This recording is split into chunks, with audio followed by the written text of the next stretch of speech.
All right, guys, in this video, we're going to go over the things we did since the last video.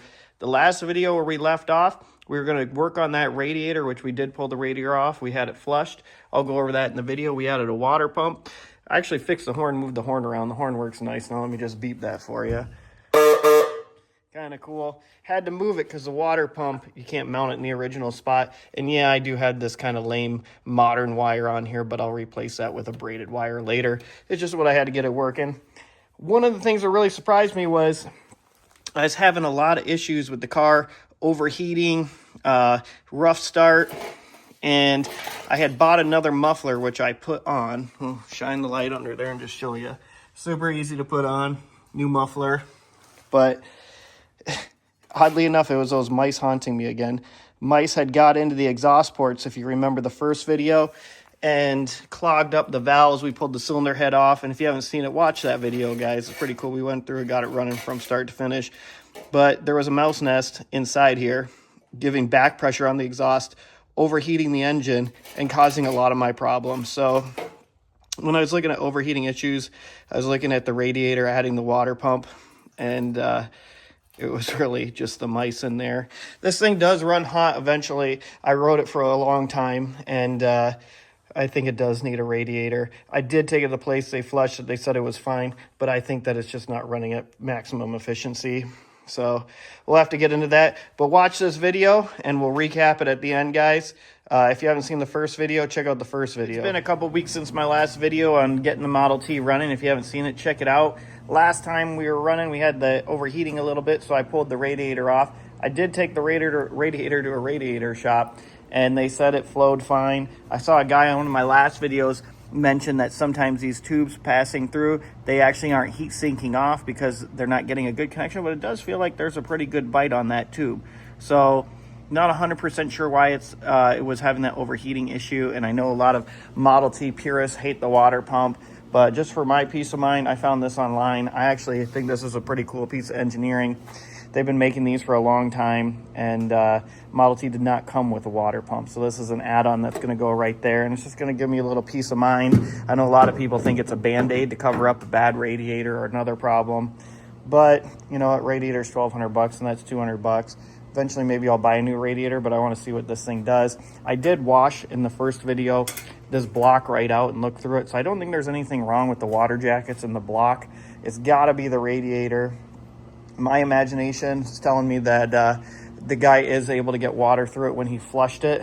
It's clear, but maybe it's clear only through half of it. It's just not working efficiently. So something's going on here. If you guys got ideas, let me know. But we'll get it back together, and we're going to see if it still overheats. One of the things I'm going to do while I have this radiator off, this is the timer. It's kind of like a distributor. It just goes around, grounds out all these, and then it grounds out the coils up here, which gives you a spark in return. I'm going to take this off. It's got a little rotor in there, and I'm going to replace it. Cool thing is, one came with the car, and it looks like it's pretty original. Maybe not original, but maybe 1950s original. No barcode, just an old box. Got wax coating on it. Got a new timer in there. So I'm going to go ahead and put that on. Then I'm going to go ahead and put this water pump on, put the radiator back on, and I got the carburetor off. I had some suspicions about it, even though we rebuilt it. I think there's still a clogged passage in there, so I'm going to get in there, mess with that, and we'll fire it up and we'll run it and we'll see if it overheats.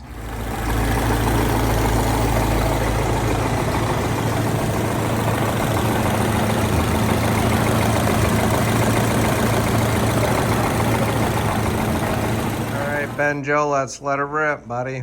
Fire right up. I just got the carburetor back on, all the repairs we just did, and it was a hard start. I'd used some ether sometimes before, and I think we finally got it. And the hand crank's going to be the final tell to tell you if it's easy to start or not.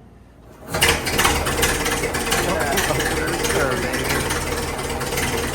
got the exhaust off of it. I'm putting the muffler on right now.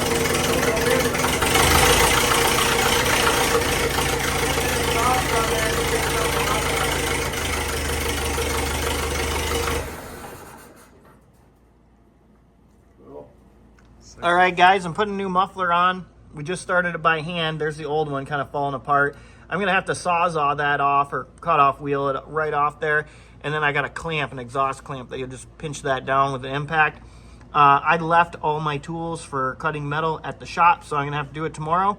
But I'll put that on tomorrow and we'll fire it up and we'll take it for a drive, see if it overheats, and see how quiet it is. I'm pretty happy with the way it's starting though. I think the lesson of the story is, guys, mice really destroy stuff. Whether it's the top on your car that they're eating up, the interior, the wires, or crawling up the exhaust pipe and pooping on your valves, seizing things up. And in this story, it was not just that. It was in the muffler, creating back pressure, overheating the car.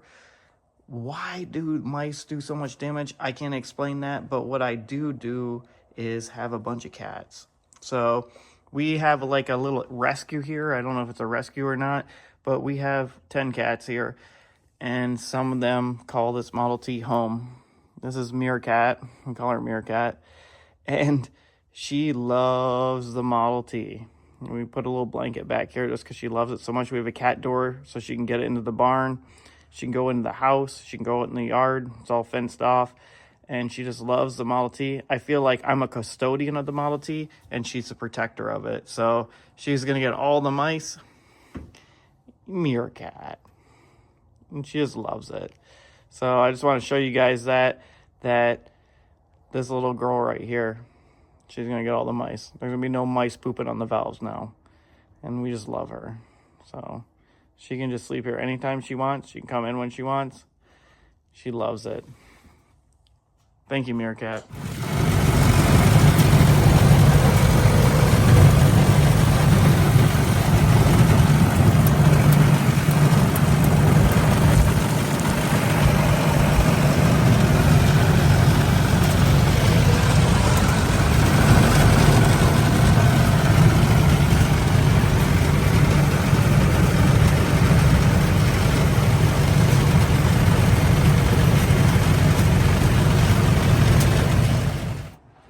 All right, so I took it on a pretty long drive here.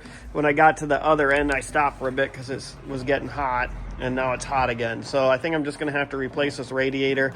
It runs a lot better than it did with the exhaust being cleared out, because the mice were definitely putting back pressure on that. But I'll shut up for a minute so you can kind of hear what this radiator sounds like.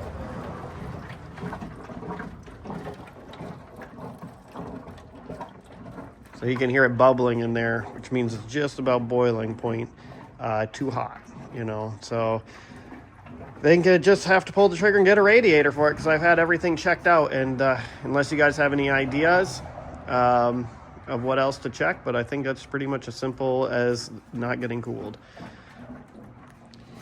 All right, guys, I feel like this project's pretty much wrapped up. We still have that overheating issue, and I think it's the radiator. If you guys have any other ideas and you've watched the previous video and you kind of know what I've already went through with this thing, let me know. Give me some tips so I don't waste my money on a $1,200 radiator. But I think at this point, that's what I need. I believe it has a little bit of corrosion in there and it's blocking off the actual cooling, so it's just not getting the efficiency that it needs. But pretty happy with it. Drives amazing. And I love the Model T, guys. So hit that subscribe button. Let me know what you guys think of these videos. And if you want some more, let me know and I'll keep them coming. We got lots of old cars here. I love the old cars. I got lots of old car videos. So check out my past videos and let me know what you think.